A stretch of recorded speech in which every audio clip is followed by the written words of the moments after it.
Hello guys, તો welcome back to my YouTube channel. મોર્નિંગમાં વહેલા ઉઠીને આપણે નીકળી ગયા ફ્રેશ થવા માટે, કેમ કે આજે આપણે સવારમાં જીમ જવાના છે. ફ્રેશ થઈને લીધું પ્રી વર્કઆઉટમાં કોફી ને કેળા. જીમ જવા માટે સવારમાં કોફી ને કેળા ખાવાથી એક અલગ જ એનર્જી ફીલ થાય. સવારમાં કેળા ખાઈ નીકળી ગયા આપણે જીમ જવા માટે. ઘરને લોક કરી કારની ચાવી લઈ નીકળી ગયા આપણે જીમ જવા માટે. આટલી સવારમાં વહેલું ઉઠવાથી દરરોજના એક મોટિવેશન તમારે છે, ઉપરથી ડિસિપ્લિન પણ રહે જ છે. બાઇક ચાલુ કરી આપણે નીકળી ગયા જીમ જવા માટે. શિયાળો ચાલતો હોવાથી સવારમાં એટલી બધી ઠંડી છે કે આખી બોડી ઠંડી પડી જાય. આપણા ઘરથી જીમ 5 કિલોમીટર દૂર છે, તો છતાંય આપણે સવારે ઉઠીને જીમ જવાનું છે એટલે જવાનું છે. વેટ ચેક કરી આપણે નીકળી ગયા ચેસ્ટ વર્કઆઉટ કરવા માટે. ચેસ્ટ વર્કઆઉટ માટે કમ્પાઉન્ડ મુવમેન્ટમાં ઇન્ક્લાઇન બાર્બલ પ્રેસ એક બેસ્ટ એક્સરસાઇઝ છે. અપર ચેસ્ટ માટે ઇન્ક્લાઇન બાર્બલ કે incline dumbbell all over best છે. હાઈ ઇન્ટેન્સિટી ને લો વોલ્યુમ સાથે બરાબર ગાઈડન્સ સાથે અપર સાઇડ ઈઝી સેટ કરી શકાય છે, સાચી ટેકનિક ને સાચા ફોર્મ સાથે. હું જીમ રેગ્યુલર 2 વર્ષથી આવું છું. 6 મહિના તો મને ખાલી એટલું જ જાણવા નીકળી ગયેલા કે જીમ શું છે. 2 વર્ષમાં હમણાં આ સમજી શક્યો કે આ વસ્તુથી આ શીખી શકાય છે. હવે હું મારી એવી ફિઝિક્સ બિલ્ડ કરીશ કે તમને 3 વર્ષમાં ખબર પડી જશે. જીમ એક ડિસિપ્લિન સાથે ચાલુ કરો કે આ વસ્તુ આપણે કરવું છે તો કરવું છે. ચેસ્ટની એક્સરસાઇઝમાં ફર્સ્ટ વોર્મઅપ સેટ લઈ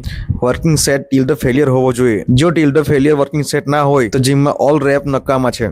એક સેટ એક રેપ ફીલ થવું જોઈએ. હું મારું ઓફિસનું કામ બી કરું છું અને રેગ્યુલર જીમ પણ આવું છું. જીમ આપણને એક ડિસિપ્લિન શીખવે છે. જવા દો આ બધું, હવે આપણા રેપ અને સેટ્સ પર વાત કરીએ. જ્યારે પર હું જીમમાં હું વર્કઆઉટ કરવા માટે એક બી સેટ કે એક બી રેપ હું ચીટ નથી કરતો. એક રેપ હું ફીલ કરું છું. મને મારી લાઈફમાં એટલું મહેસૂસ થાય કે હું આગળ વધતો છું ને હજુ આગળ જતા વધતો રહીશ. ચેસ્ટના આઇસોલેશન મુવમેન્ટ માટે આપણે લીધું cable fly. Cable fly machine એવું એક મશીન છે જેમાં તમે ઓવરઓલ ચેસ્ટ ટ્રેન કરી શકો છો. કેબલ ફ્લાય મશીનમાં એક પરફેક્ટ ફોર્મ અને એક પરફેક્ટ સેટ સાથે આખી ઓવરઓલ ચેસ્ટ ટ્રેન કરી શકાય છે. કેબલ ફ્લાય મશીનનો આપણો પહેલો સેટ લીધો 8 રેપ સાથે, તે ટીલ ધ ફેલિયર પટાવી આપણે બીજો સેટ લીધો 9 રેપ સાથે. જીવનમાં એક વસ્તુ યાદ રાખજો મારા ભાઈ, આપણે પોતે જ જોવાનું છે, બીજું કોઈ જોવા આવે નહીં. આ જ રિયાલિટી છે લાઈફની. ભલે ને પછી તમે બીજા માટે ગમે તેટલું કરો, મમ્મી પપ્પા સિવાય કોઈનું થાય નહીં. લાઈફમાં એક ડિસિપ્લિન રહેવું જોઈએ. જીવનમાં હેલ્થ, વેલ્થ અને મની આ 3 જ વસ્તુ પર ફોકસ કરવું મારા ભાઈ, તો તમને બધી જ મનચાહી વસ્તુ મળી જશે. ડેલી સવારમાં મને પણ ઉઠવાનું મન નહીં થાય, તે છતાં પણ હું વહેલો ઉઠીને જીમ આવું છું કે મારે આગળ કઈ કરવું છે. એક મારા સપનાઓ માટે કેબલ ફ્લાયના સેટ્સ પટાવી આપણે ચાલુ કર્યું શોલ્ડરનું વર્કઆઉટ. શોલ્ડરના વર્કઆઉટ માટે ડમ્બલ પ્રેસના 2 સેટ્સ 8 રેપ માટે.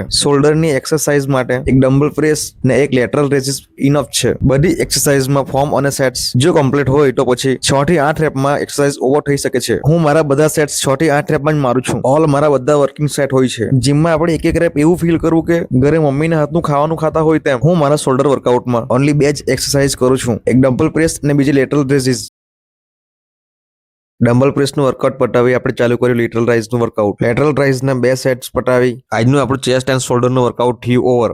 સવારમાં વર્કઆઉટ કરવાથી આખો દિવસ એક અલગ જ જાતની એનર્જી ફીલ થાય છે. ઓફિસમાં બી આખો દિવસ કામ કરવાનું મન લાગી રહી. ચેસ્ટ એન્ડ શોલ્ડરનું વર્કઆઉટ પટાવી આપણે નીકળી ગયા થોડી પોઝિંગ કરવા માટે. જીમ પતે પછી પોઝિંગ કરવાનું મને બહુ જ ગમે છે. ચેસ્ટની પોઝિંગ, બેકની પોઝિંગ મારી ફેવરેટ છે. જિંદગીમાં એક વાર તો બોડી બિલ્ડિંગ કોમ્પિટિશન રમવાનું મારું સપનું છે ને તે આપણે બહુ જલ્દી પૂરું કરશું. જીમ ચાલુ કરીને આપણે એક વસ્તુ તો શીખા, દુનિયા આપણા પર હસતી રહે તો આપણે એને હસતું રહેવા દેવાનું. તે હસવા સિવાય બીજું કઈ કરી નહીં શકે. જોરદાર પોઝિંગ પટાવી આપણે કર્યું આજનું જીમ ઓવર. હવે ટાઈમ છે આપણે જીમને બાય બાય કહેવાનો ને આપણે ઘરે જવાનો, કેમ કે આપણે ઘરે જઈને ઓફિસ પણ જવાનું છે. પોતે રસોઈ બનાવવાની છે, પોતે ટિફિન બનાવવાનું છે. જિંદગીમાં ટાઈમ મેનેજમેન્ટ જરૂરી છે. જિંદગીનો એક નિયમ છે, સમય પર તે સમયનું જ થવું જોઈએ, તો તે સમયને પછી સાચવીને ચાલવા પડે. સમય કોઈની રાહ જોતો નથી. જીમનું વર્કઆઉટ પટાવી નીકળી ગયા આપણે ઘરે જવા માટે. શિયાળો આપણો ફેવરેટ મોન્સૂન છે. એ સવારની ઠંડી, એ સવારનું ધુમ્મસ, ઠંડુ વાતાવરણ. આપણે આવી ગયા ઘરે. હમણાં આપણા ઘરે આપણે એકલા જ રહેતા છે. મમ્મી લોકો બધા નવસારી રહી છે મારા ભાઈ ભાભી સાથે. આજે પોસ્ટ વર્કઆઉટ મીલમાં ઈંડાનો આમલેટ બનાવવાની ઈચ્છા છે. 5 ઈંડા લઈ આપણે રેડી કર્યું આમલેટ રેસીપી. ઈંડાની રેસીપી પહેલા આપણે વોચ કરી યુટ્યુબ પર. કઈ સમજ નહીં પડ્યું તો પછી આપણે પોતે જ ચાલુ થઈ ગયા. જેવું બને તેવું જોઈએ તો ખરા. જીરું મીઠું મસાલો લઈ પોતે જ ચાલુ થઈ ગયા. ચાલુ કરીએ પછી પોતે જ બનાવવાનું આમલેટ. 1 ઈંડું ફોડ્યું, 2 ઈંડું ફોડ્યું, એમ કરીને બધા ઈંડા ફોડી દીધા. આપણાને બધી રસોઈ બનાવતા આવડે છે યુટ્યુબ પરથી જોઈને. એ બધું જોઈને જ આપણે પર યુટ્યુબ ચેનલ ચાલુ કરી. 5 ઈંડા ફોડી આપણે ચાલુ કર્યું મસાલો મિક્સ કરવાનું. સાંજે ચિકન બી આપણે આ રીતે જ બનાવવાના છે. આવડે તો નહીં પણ ટ્રાય કરતું રહેવાનું. તો પછી ચાલુ કર્યું આપણે આપણું આમલેટ બનાવવાનું. આમલેટ જોઈને કઈ હસતું નહીં, કેમ કે મને પોતે જ બહુ હસવું આવતું છે. આમલેટ બરીને આખું કાળું થઈ ગયું, પણ આપણે ખાવા તો પડશે જ.